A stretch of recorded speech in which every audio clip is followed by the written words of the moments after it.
Hi guys, back at the spot I lost my finger at, or finger tip. As you can tell, plenty of water. Just want to give you a rundown on what I do in these sort of areas when the gold's sporadic and you can't find it as much. So I started here the day I lost my finger, right here, and I got good pickers right here. That rock is the one I lost my finger. So that was sitting right here. I moved it up to there. So gold from there, moved it up there, squashed my finger. Come back the next day, and next time I came back, right here was where the rock was. I got a heap of pickers. That's where the 0.46 come from, around this area. I've taken out most of that area. That big rock was up there, dug under it and dropped it. So gold all across this bank. You can't see it, but right where my foot is, there's a crevice that runs straight parallel like this. I followed it through, and about here is where I got the specimen with the quartz specimen. So that's what I've done. I followed that through. I've moved to the next crevice along, no gold. The one behind it, no gold. So I've cut into here and started thinning out in gold. So the gold's come from here across into here then. I've got into this spot here, moved this rock, that one, and the one behind it, and that one just right there. Moved all them out of this spot here, and as you can tell, it's not deep, but I found a crevice what just sinks right there. Yep, right there. So wash my hand compared to my hands out of the water there. So that crevice is loaded with pickers at the moment. I've pulled as much as I can at the moment, just having a break to show you guys what I do and how I work an area when gold runs out. So that ran out. Instead of moving completely, I just thought, well, it couldn't go that way, so it's had to come through here, and it wasn't in here, but it's had to come through here to its next low point here.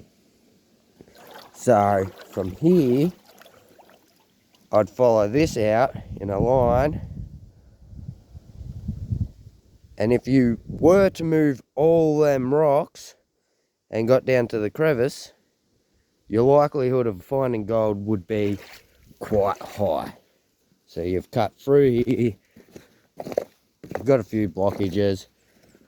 See, this is where it's going to get a bit tricky, but you can see as the water runs through the creek, that's where we're working. We cut through here.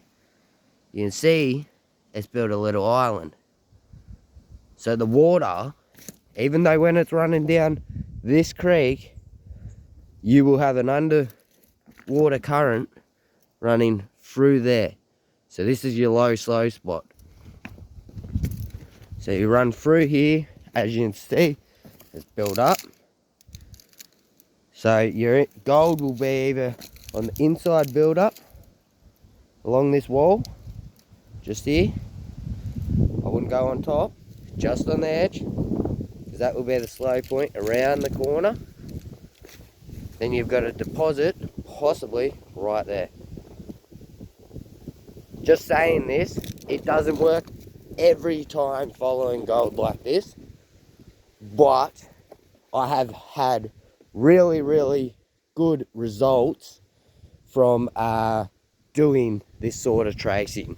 So as you can see, started where the big rock is, cut in, I followed it in, gold stopped, like I only got the specimen there was no gold in between, so I went back up, followed it across, stopped. So up in that bank, as I kept going across, I wasn't finding anything, so I've gone in, found a few specks, got to here, low spot, good gold. So from there, I will continue following and just keep going, really, because my opinion, gold will always land in a line or run in a line. So your heavier spots sit in your center, your light, so all your flower golds will be on the edges, your heavier stuff. So as you follow it, you should, it might just stop dramatically and go no gold at all. Doesn't mean, so go from there, say gold stopped at this rock. So what I would do then, I'd come up to here, do a test pan. Come up here, do a test pan. Then so on until you get back onto that gold. And once you get onto that gold, you just follow that lighter stuff into the heavy deposits. Look, no one really tells people this sort of stuff. I learned it all by myself, being out on the field, doing this sort of stuff. So what I'm saying might not be correct, but that too, what I'm saying has worked really good for me on finding really good heavy gold. As you can see from the page, we do pretty good on finding gold. I've, what was it, last month, we done 17 grams in a month, 28 hours of work. I don't think that will ever happen again. Just landed on a really, really good spot, rich and untouched. So, hope this video helps you guys. As you can tell, plenty of water. When everyone says no water around, there's plenty. You just got to know where to walk and look for it. I'm about 2 k's away from my car, so not many people would do that sort of stuff, and that's why I find more gold. Yeah, so honestly, if you guys know where I am and you can find this spot, good luck to yous.